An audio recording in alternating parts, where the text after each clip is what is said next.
We're live. Welcome to Hack Shack Studios. RT Bear here. Almost 40 years. Almost 40 years logged into this wacky industry that we know and love called comic books. Mostly working for Marvel and DC. But I did do a little stint at Image Comics in the day. Helped those fools out. Threw some talent their way.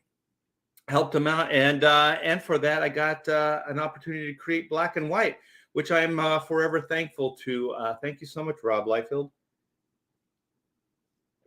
And Image Comics. Well, I am going to introduce another independent fool like myself, and no stranger to crowdfunding, to doing independent projects. I would say this guy is way more independent and way more successful than most of us in the indie realm.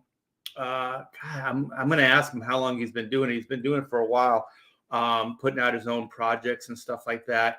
But without further ado, I would like to bring in Mark Poulton. How you doing, brother? I'm doing great, Art, man. Thanks for having me. Hey, no problem, man. I just the sheer amount of books and projects you've put out over the last couple of years is astounding.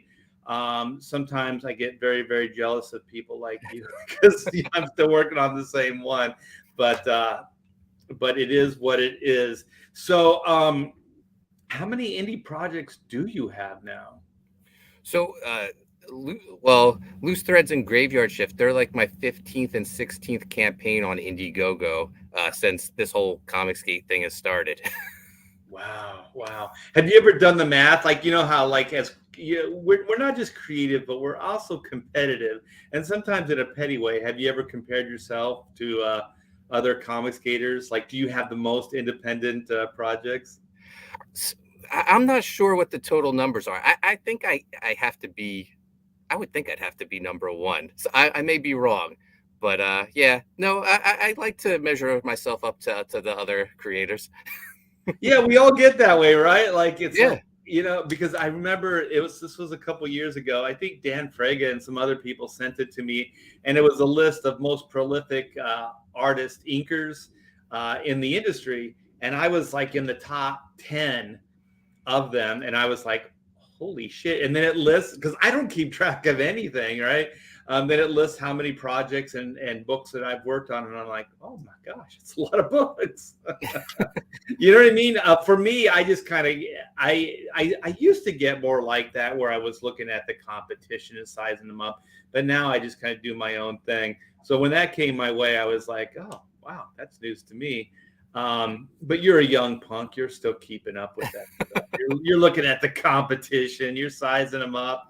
All that stuff. So I want to let people know, in case they don't know, one thing I like to do with these Hacks Chat shows is I know, Mark, but the people, like who you are, what you do, and kind of your background. And I'm always interested in how people got into the industry, the comic book industry, because it's so specialized, and most of us, it's all, we were fans and we read them as kids, but a lot of people did that, you know what I mean? Yeah. But somehow we, went a little further with it. So I guess what's your backstory? What's like, how did you start writing comics and wanting to do comic books as a living?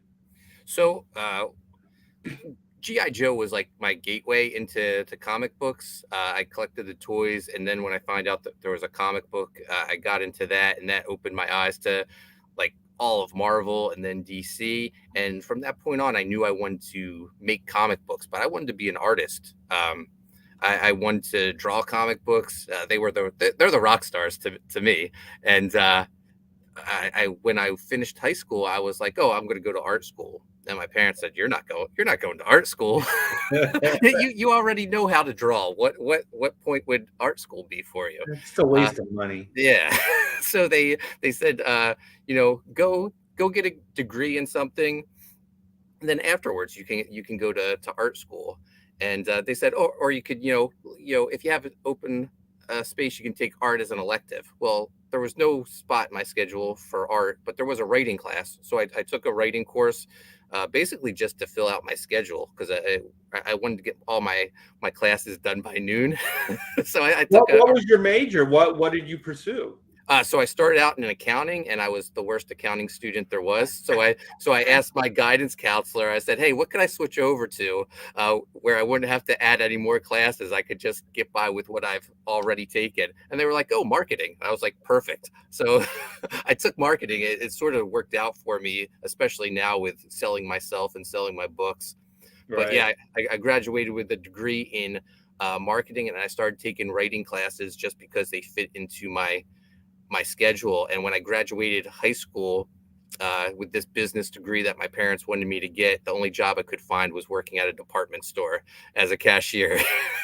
Oh my gosh. And one of my first days on the job, this guy, I worked in the young men's department, and this Uh-huh. guy who worked in the department next door, he came over and he started talking to me, and he said, "Oh, they told me a new guy's working who doesn't talk. I wanted to see if I could see what he was about." And he asked me what I did. And I said, "Oh, I went to school for business, but what I really want to do is make comics." And he goes, "Oh, I go to art school. I want to make comics." And we became like best Oh, friends after that. And that's how we created our first comic book together, and Coney Wave. that person was John Malin. No, John came along later That'd be, down the line. that'd be so funny, man. Oh, it would be crazy. But Dexter Weeks, who I still work with, he colored Viking Wolf. But the book we did back then was Coney Waves, which I'm bringing back Oh, next okay. year. So yeah, everyone always wonders what my handle on Twitter means. It was my very first comic book, and I'm finally bringing it back. So yeah, that's how I got my way into the industry. And I was just a fan hanging out on message boards with other fans. Rob Liefeld, a big influence on me. He sort of he was the guy that made me think, yeah, I want to be a comic book creator. He just made it seem so cool, had his own company. And I was a fan on his message boards along with John Malin. And Rob took a liking to me, especially when I started showing the Coney Wave stuff, and he started little by little giving me work. I did like a brigade So relaunch. you had already done Coney Waves independently uh, with the guy that you were working in this department store with, Yep. right? Hmm. Okay. And so how many issues had you had out by then? So it was the first series. I ended up doing like maybe three Coney Waves graphic novels, but Rob right away took a liking to me, and like before the first one was even completed, he was giving me work. Okay. And where were you marketing that? Were you getting into like retail stores, or were you just Oh going yeah. direct mailing or We had a publisher, our Arcana Studio. They were based out of Canada, and like I was just trying to get my name out there what was as his much name? as possible. Sean Sean Sean O'Reilly. He's he's O'Reilly. Yeah, yeah. he's a movie producer now. He's Yeah. producing Anna Kendrick's new movie in Vancouver. Yeah, he wanted to do Chrono Mechanics and publish it and then like market it or Yeah, like try to get a movie or something like that. And so every time he sent me a contract, it was like some kind of ownership contract, like yeah. that he would own Chrono Mechanics just for publishing it. And I would go, no. And then Yeah, he'd send me another contract, and it would have different language in the contract, but it would mean but the still, same thing. Like, yeah, oh, now it's in perpetuity, or now it's whatever. You know what I right. mean? And so we went around the block 3 times, and I said, my lawyer isn't going to let me sign this. I said I can't give you any kind of ownership. He goes, well, I have a comic that dated you with 2 other contracts. It's like I don't know what else to do. So we agreed to disagree and move on. But man, I've never seen anybody that tenacious with with trying to get their way in such a sneaky fashion. But I've never held anything against Sean O'Reilly. I always just remember his name because of those Uh moments, huh. Oh And yeah, no. Sean's a character, but he gave me my start. We're, those contracts. So I started working for Sean, and those contracts. That's not like how the contracts originally started over at He worked Arcana for Circle of Confusion. No. He worked for Platinum. Platinum. Yes. Yeah. And so I have a suspicion those were bastardized contracts from Platinum because they didn't make any sense and they seemed like they were written by different people. Like each one of the paragraphs was like it felt like it was written by somebody else. So that's right. true. That's true, right? Yeah. Yep. So like when I started out there, like it was just basically him and his wife running the company, and he asked me if I knew anyone who could write press releases, and I was like, oh, I could write a press release. So I just found like templates of press releases, and I started being the PR person, and I made sure to put Coney Waves in every press release, and just get my name out there. And Coney wasn't a huge book, but it would make the previews, whatever top 300 books. That's pretty impressive for Yeah. a brand new book. Yeah, with talent that no one had known yet. You know. Yeah. Yeah. Yeah. So you're a blip on. I'm sorry, I went for a detour there, but when you were talking, I was like, oh, Sean O'Reilly, I remember that guy. I talked to him yesterday. Oh, did you? Well, Yeah. tell him I said hi. I will. Because even then, he had like one foot in comics and one foot in like film and stuff. He had some kind of like time travel story or like Clockwork Girl. Clockwork Girl. Yeah. He had that, and there was a little mini trailer or something that they had made up. It looked pretty impressive, I thought. Yeah. Oh yeah, he's done a ton of animated films. He has his own animation studio in Vancouver. He's producing live action films. Things are going well for him. Yeah, maybe I should have signed that damn contract. Okay, so your blip on Rob Liefeld's radar. He's asking you creative questions. He's bringing you in. But what are you doing for him initially? What kind of work? I think early on it was just like busy work, just because I would pester him. So he would he gave me like some Supreme artwork and said, come up with a Supreme pitch. So I made this Supreme pitch that never went anywhere. I scripted an issue of Brigade. He did a backup story for Image United, which I scripted, and then he was like. But his big plan for me was to bring back Evangeline, based on my work on Coney Waves, and that's what he wanted me to do. Okay, so before that, just to back up, so he was plotting it, so he would send you the plot, and then you'd write dialogue to it, or would you get finished pages of artwork, and then you would write dialogue to that? Yeah, I was getting finished artwork, penciled, ink, colored, and I was writing the dialogue to that.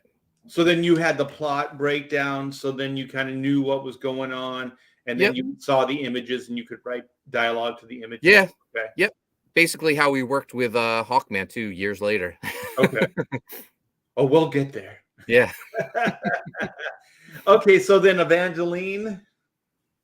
Yeah. So that was his big plan. He wanted me to. He wanted to bring back Evangeline, with me as the writer. We just had to try to find the right artist for it, and we had an artist at one point, but he backed out of the project. I think he just got cold feet, and there was an artist on the message boards who I was a fan of, Owen Jenny, and I asked Owen if he mind if he threw his name out there to Rob, and he was like, don't just throw my name, give me the script, I'll start drawing the book, and we'll just show him finished pages. So that's what we did. I sent him the script, and he drew like the first 5 or 6 pages, and we sent it to Rob, and Rob was like, we found our guy. And Evangeline came out. There was an Extreme relaunch. I don't know, I think like 2011, 2012. Evangeline was like the first book, but then like Youngblood followed, and Blood Strike, Glory, other books at Image. So it was a little revival, extreme revival. So did Rob have all of his library at that point? Because I know that he had lost like 2/3 or something Yeah, of it, like divvied up with other partners. He had or there was three of them, and he had two partners. And for an app, I can never say that, but as a split, yeah, it was like each one of them got a third of the basically the IP, right? yeah. I wasn't. Yeah, so that's how it was. I wasn't really privy to that information. I think at the time they were all split, but Okay. I think he had a working relationship that allowed him to use them with the Okay. other owner's permission until I guess eventually where he didn't, and someone else announced they were going to publish Youngblood and Right, Supreme, right. And I don't think anything ever and really never nothing happened. ever. But the only reason I'm saying is because so you had access to all the extreme characters at that moment in Yeah, time. Oh, yeah. that's cool. Yeah. Yeah, I was throwing in cameo appearances from Youngblood members. Um, I I never. So one of the lessons I learned from Rob was it's better to ask for forgiveness than permission. So I was just throwing in characters Just and do it. Yeah. yeah. Yeah, that's cool. What were some of your favorite extreme characters? Oh man, so I was a huge Evangeline fan, but I loved Kid Supreme. I thought Kid Supreme was like such an underused character. Dan Fraga had that series that only ran like 3 issues, and I thought it Yeah, was so great. yeah. So I threw like Kid Supreme cameo in there. The Coven characters, which he later released through Awesome, Ian I always Churchill. think of Ian Churchill when I think of Coven. Did he do the artwork or just the covers? Yeah, he did the artwork. Yeah, that was his series. Okay. I think it was him and Jeff Loeb. But yeah, I threw some Coven characters in there. I loved Blood Wolf. Blood Wolf was Oh, the awesome. guy with the hair. Yeah, Yeah, he was cool looking. yeah, Blood. He looked like the fifth member of Kiss or something. Oh yeah, definitely. Yeah, Blood Wolf became a reoccurring character in this series. So Yeah, yeah, with I was having so much fun. big blasters. Yeah, yeah, yeah. Oh, okay. So then you're doing that. So the press releases and stuff or pitches, was that for like Rob to sell in as films or were they pitches for publishers or what were those pitches that you were That I writing? did for Rob. Yeah, I think it was things that he was excited about at the time, but then something else came along that he got excited about, and those things were just forgotten, like the Supreme event that I had worked on. But yeah, I would do stuff here and there that got published, things that got solicited that never saw the light of day. There was like an issue of Supreme that I was the writer on, which I was so excited for because it's Youngblood, or not Supreme, Right. the issue of Youngblood. I was listed Youngblood, as yeah. the writer, and it never came out. It was never even worked Yeah, on. it sounds like you were probably the perfect person to be working with Rob because that is kind of the you gotta stay, fluid. You know what I mean? Like Yeah, you just have to go with the flow because things change so quickly. I remember working there and it would be like stop the press. Like one day, we were the whole studio was going in one direction, and then the next day Rob would be like, hold the presses. yeah, And then everything would stop and they would go into a different direction. And you know what? I mean, the thing is, everybody works differently. And I hmm, think Rob is really intuitive and he's really just kind of in the moment. And so I think when you work with somebody like that, it seems like you have the right personality type to do that, where you can kind of stop on a dime and then move in another direction. And as long as the checks, clear and all that stuff, then it's no harm, no foul. I remember talking to a friend and he went from comic books to storyboards. And he was kind of getting upset with storyboards because they were asking him to change things, and I said, well, that's the nature of what you're doing. And he goes, I think I know. Like he wasn't complete because he was used to just drawing the comic book and then having it go out, and be published. He wasn't used to like, oh, can you change this scene or you can do that? And then I finally told him, I said, every time they ask you to do these changes, they pay you, right? He said, yeah. And I said, then don't worry about it. It's a process. I hope it helped him because he genuinely he didn't get it. Like he thought, okay, I drew this scene. Yeah. That's it. Let's go to the next scene. And so he always looked at it as like it was backtracking. Because in comic Yeah. books, you never do that. You just kind of keep moving forward. And so I think for him, he didn't think it was productive. And for me, I was like, well, it's a process. So whatever the director or the producer or whatever wants, then you just do it as long as they keep paying you. And so for some people, it's really tough to do. So it sounds like you and Rob had a good relationship because you were that guy that could just kind of, just go with the flow when the new ideas came. Yeah, no, I've always been pretty easygoing, and like Rob was, he was like my hero when I wanted to get into comics. So I heard some stories about working with Rob, and I was like, well, this is my chance to see for myself, and I definitely think it was worth the experience. I mean, he gave me a lot of my big breaks, so I know he can be a personality that's sometimes hard to to get along with, but I never had any problems with him.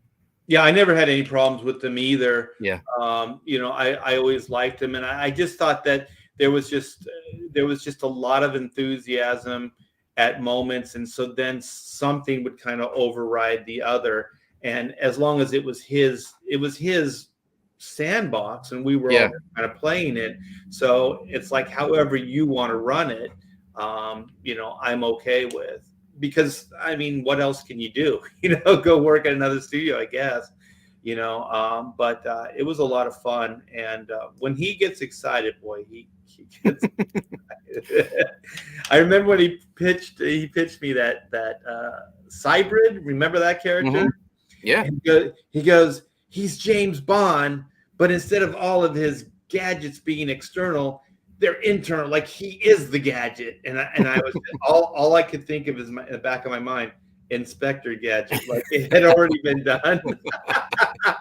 But I didn't say anything. I was just like, yeah, that's cool, man. He's like, yeah, all the utensils, whatever, come out of his hands and his body and all this other stuff. And I was like, yeah, that's cool. I mean, because it is a cool pitch, it's James Bond with the gizmos attached.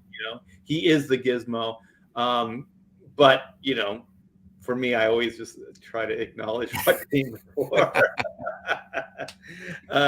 Okay, so you're writing with Rob, and you're doing you're getting to play in the Extreme sandbox. So how did that progress? I know that eventually you guys did Hawkman together. He plotted and you scripted, and was it Joe Bennett did the breakdowns, and I did finishes for the book.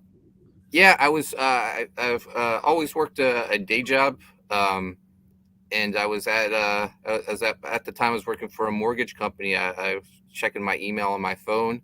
Also, you were using your degree. Yeah. Not really. Was it business and marketing, or was it just marketing? It was marketing. Oh, okay. Yeah. No, it was just a mortgage company had an open house, and they asked me if I knew anything about the mortgage industry. I was like, not really. And they're like, you're a smart guy. We can teach you. So, so I worked at a mortgage company doing quality control. And so I was checking my email one day, and Rob said, hey, DC wants, at the time he was doing Hawk and Dove for New 52. He says, DC wants me to take on new books. I told him I would need help if they want me to take on more, thinking about you scripting my Hawkman. And I said, I'm in. And I didn't hear back from him for like a month. Yeah. That's about right. Yeah. Until then I get another email that said, okay, DC is going to contact you to get the paperwork rolling. So it's like a month where I'm wondering, is he just messing with me or what? Yeah, no, that's how these things work. Yeah. And the thing is, man, oh God, that Hawkman stuff was amazing. If you guys want to see some of the pages, my Art by T-Bear site is in the description. Click on that. I'm not saying go buy anything or whatever, but the pages are up there. And between Rob plotting and Joe Bennett he was just giving Joe all this bombastic, really cool stuff to do, and I thought it looked so amazing. I just think that we inherited a book that was kind of Yeah. already like on the downslide. I don't know who did it before, but no slight to them. Yeah. And I really think if the four of us would have started that run, I think it would have been monumental because like I said, I've been doing this for a long, long time. And I thought the stories were great. I thought the characterization was great. The dialogue was fantastic.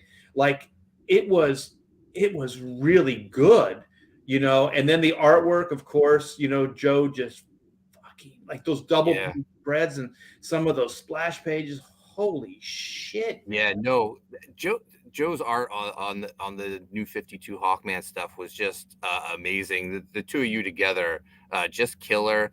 Rob, I think he's an underrated writer. His stories, he was introducing all these new exciting characters, and giving Joe like plenty of opportunity to shine with those double page spreads. It was a lot of fun for me being a huge 90s fan. To get to work with the three of you was just like amazing. It was a dream team for me. Yeah, well, for me too. Was there like a special, like a zero issue or something? There was like, Hmm. and I just remember you guys like slowed it down, and it was like Game of Thrones in the like Hawkman universe. Like Yeah. it was like there was. I guess what I'm trying to say is there was depth to the stories. It was like it was just a great like big bombastic action, cool villains, just great visual stuff happening, but there was also great story and great character that was happening. And then, oh man, this blew my mind. I didn't know what you guys were doing with this character, but there was like the what is her name, the female, you know, Hawk Woman, I guess is her name. So But that wasn't Hawk Woman, right? Or was it the new no, it wasn't. She was called Lady Hawk in the New Lady 52. Hawk? Yeah. Yeah, and that kept blowing my mind because I'm like, oh man, cool, we're getting those two together, and then I read the story and it was like, no, it's Lady Hawk. I was like, is this the new 52 version or what's going on? You know? Yeah, they had a Hawk Woman over in the Justice Society, I think. So we got Lady Hawk. Did you guys create Lady Hawk, or was that No, over? so it was Shiera, but she was given the Lady Hawk name because there were I don't know who the Hawk Woman over or the Hawk Girl over on the Justice Society was. So then it was the same person, Yeah, but it just was under a just a different name. different. It was Yeah. like a similar persona, but just a different name Hmm. for. Okay, man, man, the way Joe drew her. Oh my gosh. Yeah. So hot. And just those like scenes where what Hall, what's his first name? Hawkman's Uh, Carter Carter? Hall. Yep. Yeah. And her would just like hang out like socially at a dinner or you know at a bar or something. Hmm. Just great stuff, man. That guy can draw anything. Yeah. You know, make it interesting. He can do just like mundane, like a dinner or a bar scene, and he can do like these great double page spreads.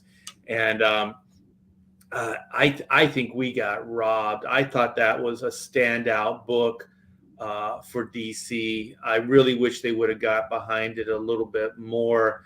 Was it canceled on our run, or did they bring another team in? So I didn't finish the run because Rob didn't either. So I was at my day job. I'm leaving work, and I noticed I got a notification from Twitter. I check it, and there's a tweet that says, "Man, I sure hope Mark has a job after this." I'm like, "Wow, that's an odd tweet. What are they talking about?" Right. So I researched it, and Rob had very publicly quit DC that day on Twitter. He was Yeah. having issues with the editors. I think we went through like 3 or 4 editors in our short time on the book. But Well, I found who was our editor? Because I remember having some problems too around that time. Do you remember the editors? well, we started I think with Rachel Gluckster, Luckstern. and Okay. and then we got Harvey. Yep. That was Yep. where the problem. Yep. And then we ended with Brian Smith. Yeah. Yeah. Yeah. Yeah. Harvey, I can't remember his last name, but that guy was a mental case. I talk about it a lot, but I don't remember his name, his full Yeah. name. It was just scar tissue. It's like don't remember those bad things, and I remember him just giving me a lot of crap around that time, Yeah. and I was just stuff like he didn't trust me. Like I would say, I'll send the pages in a couple hours, or I have sent the pages, and then he would come back at me and he would like, I don't see the pages. Yeah. Well, I sent them. He goes, well, where'd you send them? I said, I sent them to the FTP, the DC server. And he's like, well, I don't have access to that. And I said, how's that my problem? You know what I mean? Like, that sounds like it's your problem. I didn't say that. And then he said, well, unless I see those pages, how do I know I got them? And I said, I don't know what to tell you. you Yeah. know, and then he kept going like with this distrust thing. And I said, I think I've been working in the industry for 30 years at that point. I said, you don't get to this point like that I'm at for 30 years and lie to editors and do stuff like that. And I said, when I ask you, did you send out a check? And then you say, I'll get it Friday. I trust what you say that I'll get it Friday, even though I have no absolute verification that it's going to happen. So there is a certain level of trust. And I said, when you talk to me this way, it's like you don't trust me. And then he doubles down on it. He says, I have no reason to. I don't know you. And I was like, okay. And then I just hammered him. And I said, you know what? I can make more money doing advertising. I can make a lot more money doing other things. I said, I choose to do comic books because they're fun. And I said, I work with fun people, blah, blah, blah. And I said, you're turning this into just a clusterfuck. This is not fun. Yeah. And he's like, no, it's a job. I go, I realize that. But you know what I mean? There's no reason to be talking to me this way. And it's the only time I actually filed the complaint. Harvey Richardson. No. Is Richards. it Richards? Yeah, Yep. Harvey Richards. And I don't care. That's why I wanted to try to remember his name. Richardson is the Dark Horse guy. But anyway, yeah, I called Bob Harris up and I said, this guy's a mental case. Like, he doesn't trust me. He talks to me in accusing, accusational tones and stuff like that. I go, this guy's a nut. And he goes, well, I'll talk to him. And then, Bob and I have known each other for a long, long time. And he said, yeah, he's a little high stress. So did you guys have problems with Harvey, or was it the Brian? I think Rob had problems with Harvey, and then I think he thought Brian was going to be the solution, and I think Rob butted heads with Brian. But when he quit, I found out online I no longer had a job, and then Brian emailed me and said, "Hey, I guess you saw online that you're fired." And I was like, "That sucks. That sucks to find out that way." But yeah, I could just see Rob and that Harvey Richards. Oh my gosh! Yeah. I am pretty docile in these work relations. I don't want to hear from those guys. So I make sure I do everything I have to do, right? Because I don't want to get calls from editors. I don't even want to correspond with them.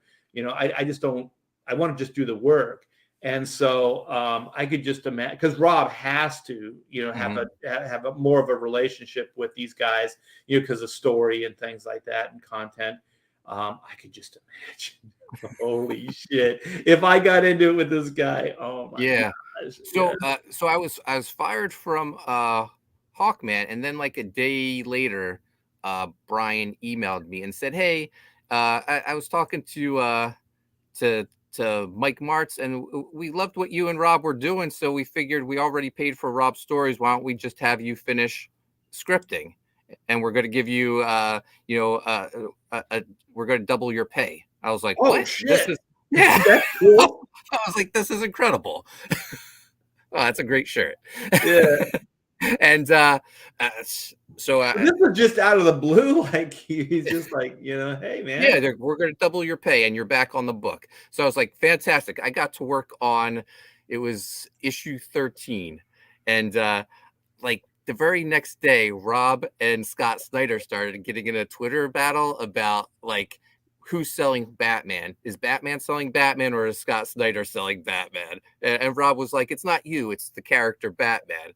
And it got pretty fierce between the two of them. And I was like, Yeah. oh, I was like, I have a feeling this isn't going to end well for me. So I quick finished issue 13. I turned it in so I would get paid. And sure enough, Brian Smith calls me up and he says, hey, Mark, how you doing? I said, oh, I'm doing great. I just turned in 13. He goes, well, I hope you're doing great after this phone call.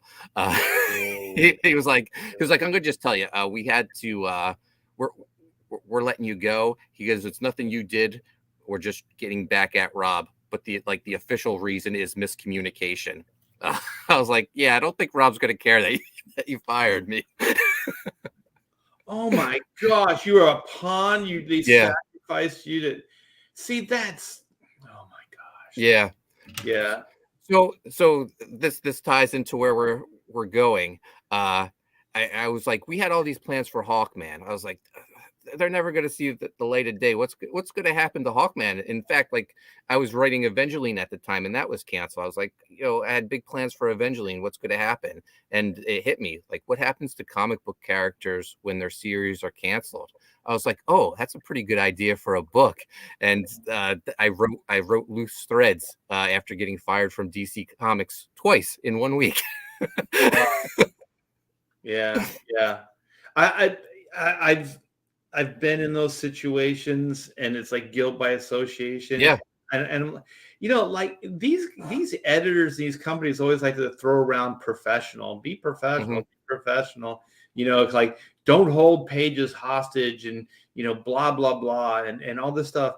And then like stuff like this happens and you're like, this is not being professional. Like this is personal. Like this is vindictive. Like, Yeah, no, it was a real eye opener for me for like mainstream comics because I did work for Rob over at Image, but for most of my time I've just done my creator owned stuff. So it was definitely a learning experience.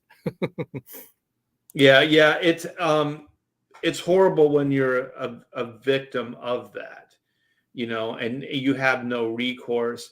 Usually that stuff, I never really had it happen at DC. Usually like that's kind of like par for the course at Marvel. Yeah. You kind of always are watching your back at Marvel, but DC is always a little bit more straight-laced, more by the book, more corporate, so I'm really surprised. I don't know if I ever heard that story. That's horrible. Yeah, no, I never really shared it. I kept because after I got fired, like I think they like gave me hope so I wouldn't go public with it. Like they were like, oh, like at one point John Malin and I were supposed to do like a story for that digital Batman series they had at that time. And they just kept stringing me along saying, oh, hold off. It's not going to happen yet. Soon. And then eventually you're like, yeah, it's not happening. And by then, like me losing my job was old news. And at this time, you still have your day job, right? Mm-hmm. Yep. Yeah, I had my day job and I was doing my own stuff. It's not cool because you put all that time and energy into it. You probably didn't get compensated for all those, the pitches for the future storylines and all that other stuff. That's the thing about writers. And I remember when DC started shifting over where they were having writers compete for work. So you guys were expected to come up with pitches for these books without being paid. Yeah. Right. So I guess your reward or your payment was to get the book. The job. Yeah. But the thing is, like, unless you just want complete shit, you guys are putting in time and energy to make, because you're not just going, okay, this is one story. They're asking you for like an ongoing or like a mini series or whatever. So it's a lot more involved than just, one storyline. And then they were like, yeah, we're not going to pay you. And I was like, when I heard that, I think I was talking, God, I can't remember his name now. He was, he got eaten up too, about the same time and spit out. Um, and I was working with Joe Bennett on this book too. It was Terminator Deathstroke. Oh yeah, What's his name? The writer. Deathstroke. Oh, it was oh man, Kyle Higgins. Kyle Higgins. Yeah, he was really good. Mm-hmm. Had some great ideas, and that book actually, along with that Hawkman book, those were really good books. DC just didn't know what the hell to do with them and how to Yeah. sell them.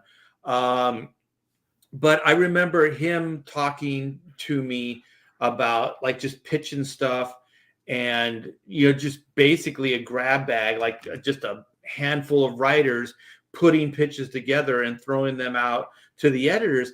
And the thing about that is, like, these are free ideas. Like, you know what I mean? Like, they can take those ideas or the nuggets of these ideas or just pieces of these ideas that you guys are pitching to them, and then they can give them to other writers or they can use them down the line.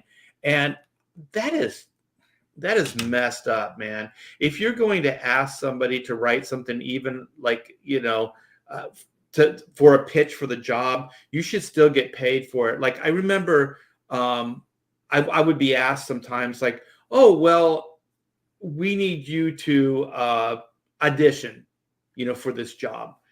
How would it look if you drew this, or how would it look if you inked over this guy, right? And at some point I said, I'm not going to do that. Yeah. And they were like, why? And I said, I got a body of work. You can use your brain and you can figure it out. You know what I mean? If the artist is okay with it, then we'll see if there's chemistry. We'll see what happens. And I said, I'm not going to do that. And usually they dropped it, and I didn't have to audition. But I do remember when I was I was working with Kevin Smith and on a Batman project, and they were like, no, Kevin's insisting that you ink over, I forget the guy's name now, the artist. And so I was like, well, is there going to be pay? And then they were like, well, no. I said, well, I'm not going to do it then. And then they came back and they said, we'll pay you to do the sample. And so then I did, and I got paid and I got the job. But I think it's really exploitive, to ask you guys to do this stuff, because they don't think it's work. I don't know what they think, man. Yeah, no, after the first story arc of our Hawkman, I think Rob then pitched like a year's worth of stories that they greenlit. And from there, like, from my perspective, I got my next like 12 pay vouchers that they wanted me to fill out. So they were all on board, but I didn't write any of those 12 Right. stories that Rob came up with them for him. So you never brainstormed on the plot? No, Rob kept everything. Rob kept everything tight-lipped. Like, Yeah. I would have to like try to get information from him, and sometimes like he just the most he gave me was the Born Identity meets Indiana Jones. And that's like all I got from him. So I started adding like my own things, thinking that if this ever goes sideways, I'll have all this other information that I can pitch with. So I put in, like, there was stuff with Pike from Wildstorm that he had memories of the old Wildstorm universe, because he was I wrote in there that he was in the bleed when the New 52 happened.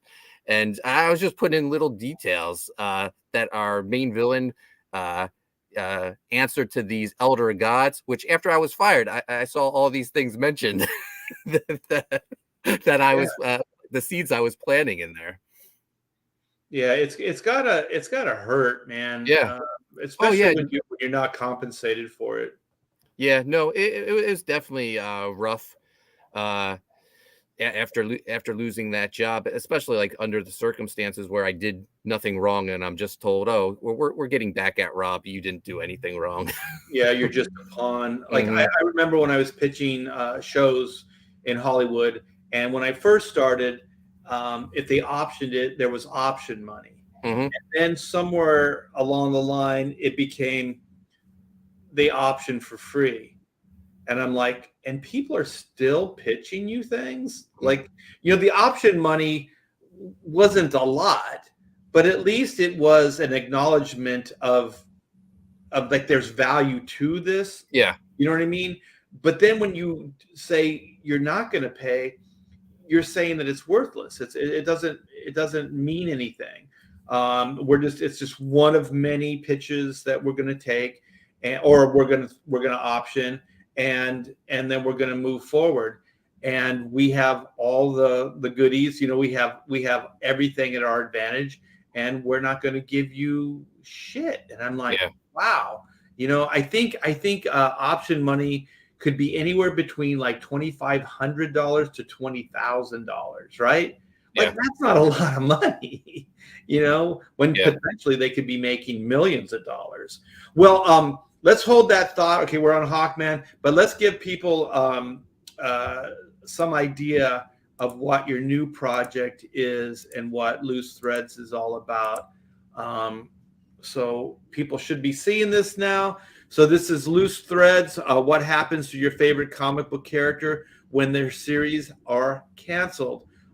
So this is the creator is you, and you've got 155 backers. You're 11,430. You're still funding. You have 3 days left. Is this the first 30, or is this wrapping it up? Yeah, we're in our first 30. Okay, so you're going to do a second, or are you just going to Hmm. go in demand? Okay. Yep. Yeah, this is really good. Okay, so you want to George Perez. You want to give the pitch? Sure. Basically, it's like I said, what happens to your favorite comic book characters when their series are canceled? It kicks off with our main character, Queen Madeline. She's in the middle of her big epic battle with her main villain, the Necro Dragon. This is what you know she's been waiting for her whole life, to slay this villain that's tormented her land, her family. And right as she's about to slay him, everything around her goes blank. She's just in the middle of nowhere, and in the far distance she sees a door. She walks to it, she opens it up, and it's a waiting room filled with superheroes, barbarians, all sorts of characters. It's comic book purgatory. Her series was canceled before the storyline was finished. Oh shit, that's cool. And I like that. she's not going to take her cancellation sitting down. So she gathers some like-minded individuals from the waiting room, and they break out into the real world to track their creator down. And they track him down at a comic convention, and they're going to force him to finish their story so they can fulfill their destinies. Oh, that's great. So they want their story to be told, man. Yeah. That's great. So then this is going to be kind of like a cross genre thing. So there's going to be a lot of characters in here. They're not all going to be sword and sorcery. There's going to be like superheroes and Yeah. So at the time, I based a lot of the characters on what I was writing. So Queen Madeline's my Evangeline. There's a Hawkman type character. There's a Coney Waves type character. So yeah, bunch of different genres, from horror to superhero to sword and sorcery. that's sweet. And just a fantastic artwork by Cesar Madaro. He's another guy that I met on the Rob Liefeld message boards. Um, so we were friends then, and then years later he hit me up, and he had seen what I was doing at Image in DC. He was like, "Hey, do you have a short story I could write?" And I said, "I don't have a short story, but I have an 80-page graphic novel if you if you want to draw it." Wow, that's cool. Yeah, this dragon or whatever this demon Yeah. thing is looks cool. Yeah, that's the Necro Dragon. That's Queen Madeline's main villain. That's a variant cover by my friend Chris Graves. Wow, it's good stuff, man. Thank you. We have a black and white edition of the book available. Caesar's artwork's just so phenomenal. I love the shading he does with the pencil. Yeah, and the colors work well with it. Usually, colors will obliterate the pencils, but your guys are working good together, so that's nice to see. That's funny. I don't know why it's funny, but it's funny. Yeah, I don't know. I decided Queen Madeline would have a polar bear that she rode into battle on. Hell yeah. That guy's scared shitless. Is this the cast of characters here that are Yep. going on the trek with her? So Yep. give us a rundown of the other four. Oh, sure. It's Queen Madeline front and center. Behind her is the Count, who is a vampire. He was based on a book at the time that never saw the light of day that I was doing called Club Vampire. Behind him is a little. It's based on my children's book, A Cat Named Haiku, but Caesar is from Spain, and I guess the translation didn't get to him. He made this little like furry creature, not really cat-like, but I just went with it because I like the look of him. Yeah, he's very intelligent. He's wearing glasses. Yep. Behind him is our wing character. That's the bronze eagle, and then our detective character, who's a take on Coney Waves, looking over Queen Madeline's shoulder. And they're all reading the comic book that they're in. Right. Oh, this is good stuff. Good stuff.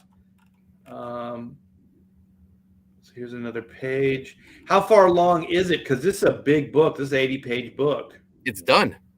Oh, shit. Yeah. Yep. It's all penciled and colored. It hasn't been lettered yet, but that won't take no time at all.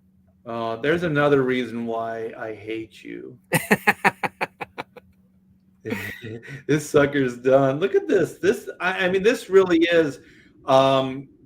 It doesn't happen often that you can find colorists that work well with pencils. Yeah, that's Anthony George, and he was the colorist of the first 3 volumes of Graveyard Shift. Okay. So he's another guy that we all knew each other from the Liefeld boards, and Caesar requested that Anthony color his work, and it was a perfect match. Yeah, because I mean, a lot of times the colors are so saturated and heavy that you can't see the pencil, and there's still some gray tones that are showing through this color. Yeah, this is really different than his Graveyard Shift work. So he's changed up his palette based on the artist. Yeah, he's sensitive to the needs of the artist, and that's great. I've worked with a lot of people that their egos, it's almost like a sign of weakness if there's subtlety, right, and they'll just obliterate you, you know. But this is nice. This is a good combination. So we have the jam cover by George and Caesar. So this is George Perez. Yeah. So how did this happen? Caesar, the artist, he was so excited. A few years ago, he said he had a surprise for me. He got a very famous artist to agree to do a jam cover with him. And I didn't really take him serious at the time. I was like, oh, I'll just act, surprised when he tells me, because I have a feeling his idea of famous isn't the same as mine. Yeah. But then he presented me this George Perez cover, and I couldn't believe it, because George Perez is like beyond famous. He's like one of the most famous comic book artists. So it was his last convention that he ever went to Spain for. Caesar met him there, told him he had an idea for a cover, showed him the characters, and George went for it. And he drew the Queen Madeline piece. He drew Queen Madeline in the crystal ball. He drew that in a couple hours before he had to go out to dinner with some other artists. So I actually have a picture that I've been sharing on social media of George drawing the cover that Caesar took. So I like that it looks like it's in pencil as well, so it doesn't look inked. Yeah. So yeah, I think it was just pencils. I mean, going off I don't know if he actually did go to inks eventually, but based off the photo Caesar told me, it was just all, or showed me, it was all in pencils.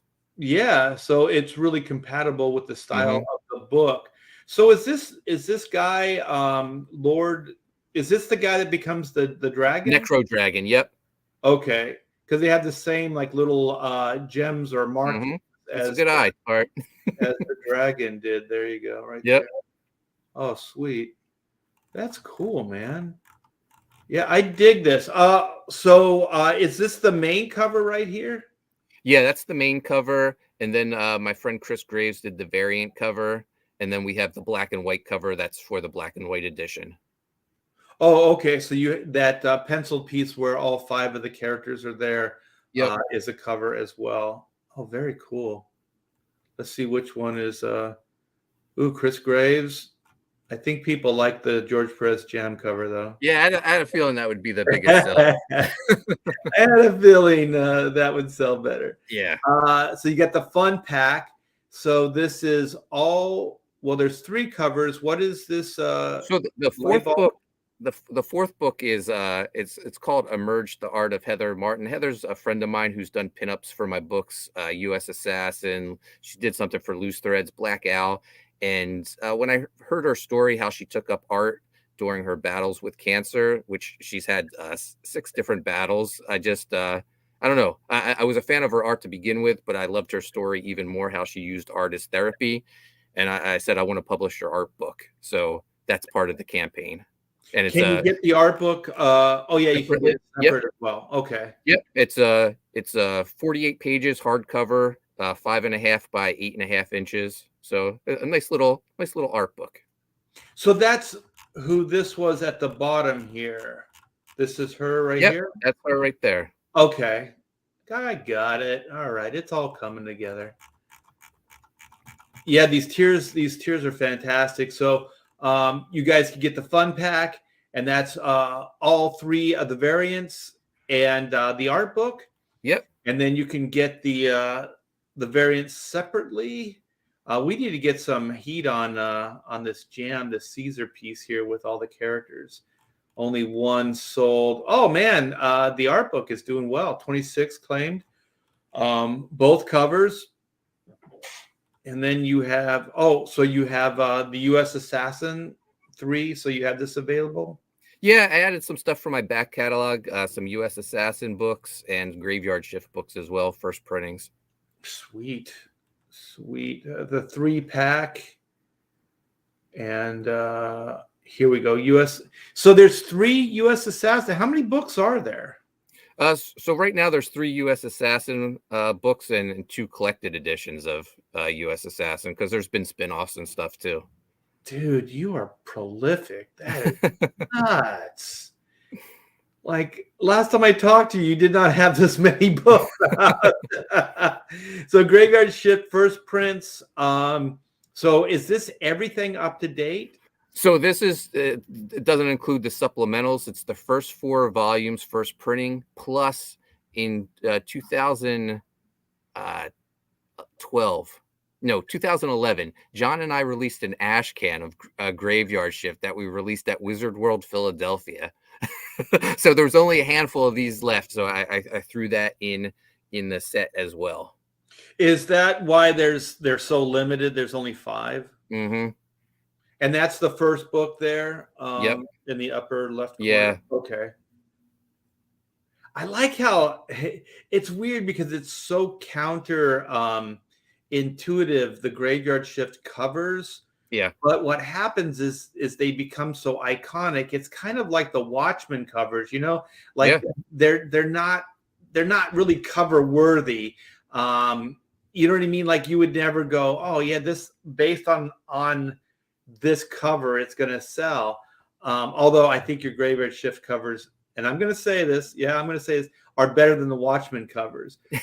Thank you. But they're essentially the same cover with different colors, but they look so freaking cool, and they look awesome together. Like when you see all 4 of them together, they look badass, man. Yeah, no, credit goes to John for that, because he drew the cover and then he had the colorist color it, I believe, 6 different colors.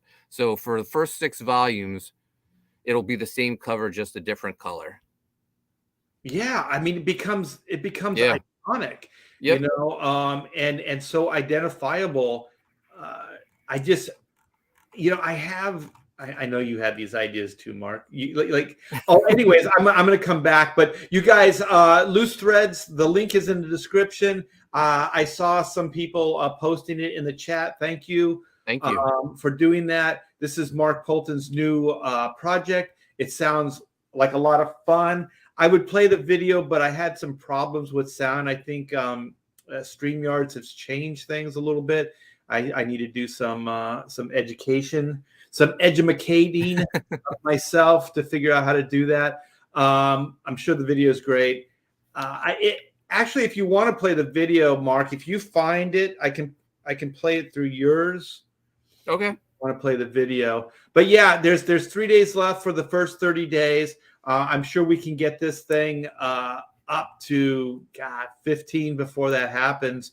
That would be nice, going into your halfway point, and then hopefully generating another 15 to 20 on the end, because you guys, these are expensive to do. Mark works with a lot of different talent, like he's the writer, but he's got to work with colorists, pencilers, inkers, all those people, and they all need to be paid. So Mark is pretty much cutting into this money with all the talent. So the more we can get, the better, and hopefully so Mark can make a little bit of profit at the same time. So Loose Threads, you guys, like I said, the link is in the description.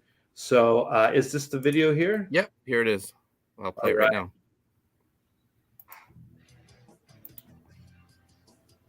Can you hear it?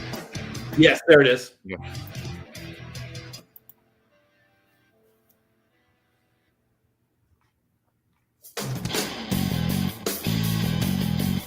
What happens to your favorite comic book characters when their series are canceled? A group of heroes break into the real world to track down their creator and demand to finish their stories so they can fulfill their destinies. Written by Mark Poulton, writer and co-creator of Graveyard Shift. With art by Cesar Madaro. Comes this beautifully illustrated 80-page graphic novel. Featuring a jam cover by the legendary George Perez and Cesar Madaro.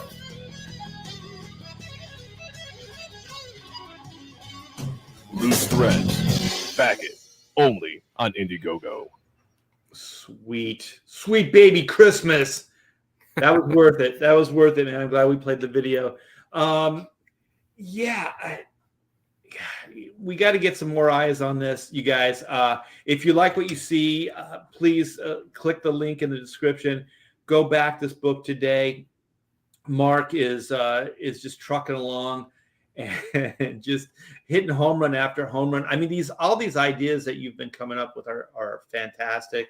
I think this is one of those great ones. And I'm holding. I got to ask you this question, and you don't have to answer. You don't have to answer, because I know sometimes I just need to be patient for when the book comes out and read it and find out for myself. But how do these comic book ideas become sentient? Like, how do they become real in the real world? I just had this mental image. You remember, was it Beetlejuice, where all those, there's that waiting room for the dead, to go to heaven or hell or whatever it was. All I see is these characters sitting into some kind of office waiting room, plotting how to break free and get their stories told. Yeah, no, I don't want to give it away. Okay. You'll have to wait till the book comes out. No, it's completely fair. It's the creator in me that wants these answers. But you shouldn't have to wait too long. Like I said, all the art and colors are done. I put a February 2023 as the fulfillment date, but I'm hoping to get this fulfilled a lot quicker. Once Indiegogo sends me the funds in November, I'm sending the book right off to the printer. Yeah. And so are you What was the project that you did before Loose Threads? So I did a U.S. Assassin hardcover, and I also did Black Owl. In the middle of fulfilling Black Owl right now. I already fulfilled U.S. Assassin, so I'm in the middle of fulfilling my 14th campaign. Oh my god! You're making me look like a slacker. Oh, you're doing more work on black and white than I'm doing on my books. But speaking of black and white, I'm gonna go over there real quick, and I'm gonna do my plug. See if we can get some backers on that. So this is Black and White. This is Man versus Machine. This is the epic conclusion to the origin saga, you guys. In a world where law and order is often blurred to gray, justice can only be black and white. Yeah, oh my gosh, you guys. 116, 470,000, 1,389 backers. You guys are fantastic. You are funding a dream, and it is coming true. And I thank you so very much. Every day I get to work on this project is a dream come true. And it's all because of CG, everybody that backs, their support, everybody that tweets these things out, everybody that, shouts this stuff out. It's all because of you. So just like with Loose Threads, these things don't exist without your support, and we appreciate it. So yeah, this is. I wanted to ask you about 80 pages. So this is 68 pages. So Loose Threads, I take it is like it's a one and done. It's a complete story. Yeah, so it is, but Caesar and I had so much fun with some of the characters. We already one of the villains that pops up, his name's Emoji. We already are planning an Emoji spinoff, and you can get the Ashcan preview of Emoji as part of the campaign. Okay, well, it goes into, like, I think for me moving forward, it's going to be one and dones, and that's going to require heavier page count. Yeah. And so the amazing thing about artists like you, and I don't want it to be understated, it's 80 pages and it's still 25 to back. And a lot of people are doing like 48 pages, especially when CG started. There were less pages, so these books are getting bigger and bigger, but the prices are not going up. So also for me, moving forward on black and white stories, I want to do more one and done. We can continue story, here and there, but for the most part, when you pick up the book, you're going to get a complete story, and I think that's the best way moving forward. But also, just the price breakdown is interesting. You know what I mean? Because your book is almost twice the size of most, and it's still at that same price. And that's phenomenal. I mean, you're not even really charging $1 more or $2 more. So if this was, like Marvel had the 22 page, and then what was there? There was it was 54 and then 68, or and they had their different page count, but they always charged like $1 more or whatever it was for the higher page count. And I think it's phenomenal that you're not doing that. You're getting more content for the same price. So I'm probably going to move in the same direction, although I don't know if I can be as generous with I might have to charge an extra buck for a 80 page or 100 page extravaganza. The fans have been so good to me with Graveyard Shift. I'm just passing it along. So yeah, I mean, it's definitely a great thing to do, but it does become kind of a little bit cost effective, when you're trying to make sure everybody gets paid and all that other stuff. But yeah, so we got variants here. We got Kenneth Roquefort's variant, black and white battling robots. Speaking of Joe Bennett, we got the great Joe Bennett doing black and white battling robots. I backed twice to get the Bennett cover. Oh, sweet. I mean, can you believe that Marvel canceled Joe Bennett? It's fucking psycho. Their loss is our gain. Exactly. So Joe wanted to work in that Hulk style, that heavy rendered style. And I said, no. I want you to do breakdowns like we did on Deathstroke and Hawkman. And he said, okay. And so I got to go in there and render everything up. It felt like old times. And it was a lot of fun working with Joe again. And he wanted to continue to work with me. And I was like, I don't have anything. I'm not, you know what? I'm not Mark Poulton. I don't have a bunch of projects going. I'll have to reach out to Joe. Yeah, reach out to him because I think he's doing 2 projects now. One of them I think is his own, and the other one he's working with Chuck Dixon. I believe that's what he told me. Yeah, that's what I heard. Yeah, so that will be coming out soon, and then Kyle Ritter was like, he saw the pencils. He's like, I gotta color this. So we got Kyle in here to color the cover up. And so then we got the High Octane Adventures. We got 2 CG talents born and raised CG. We got Von Klaus and we got Pedro Eng. So this is a 22-page one and done story. And it's the animated adventures of Black and White with the great animator Pedro Eng doing the artwork. That's and awesome. So then you guys can pick up the first volume with the new cover on it. So this is the second printing. We completely sold out of the first printing, and then we still have some of the Greg Capullo variants, and they're only available in the Black and White Jam. So this is the only place you can get the original artwork right now, and that's the layouts. So they're only $40, and you can add those at checkout. And most of the stuff that you can get as add-ons as well, with the exception of the Capullo cover and the Keshis. The Keshis are not as add-ons, but you can add on T-shirts. We got the Black and White wraparound T-shirts. We have in various sizes. And then we have the Inco T. And where was the Keshi figures? We added those. Did I pass them? Did we sell out? Oh, I guess we sold out.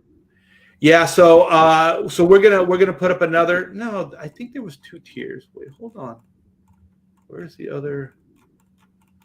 What the heck is going on here? Yeah, I don't. Oh, there they are. Okay.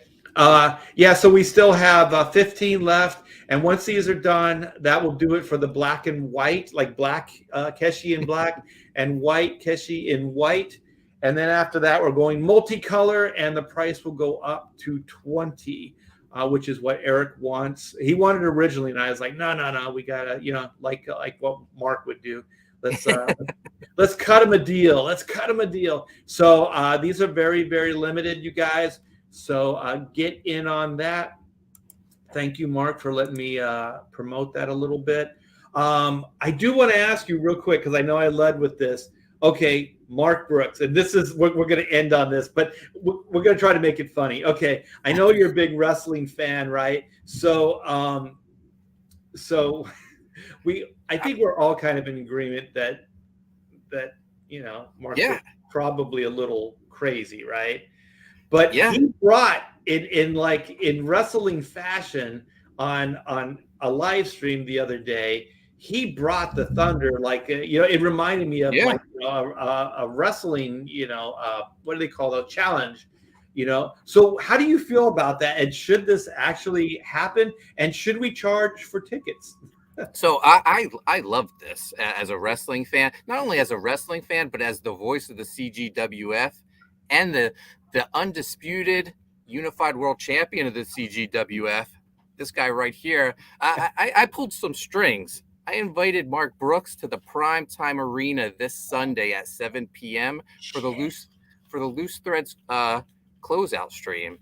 And Mark Brooks is issuing an open challenge to the CGWF roster. Who's going to take him up on it? It could be anyone. He doesn't want any of the champ.